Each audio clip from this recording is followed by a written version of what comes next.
Yung Magiti machine ay ginagamit na 6 na araw na may 72 total meters. Ito naman ang printer head. Ito naman ang cupping, head clean. Nasaan ang wiper pagkatapos mag-head clean. After head clean, nozzle check.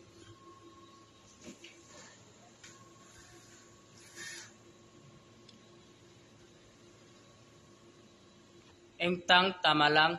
Ito naman ang AVR, ground wire. Twist tank, nilinis lang po ito ng kahapon. Ito naman ang stock namin na SIM-YK.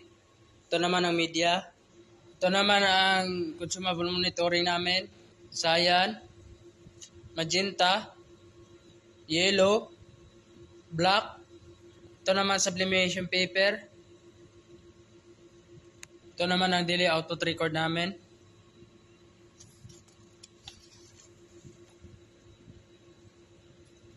Ito naman ang printer daily checklist namin.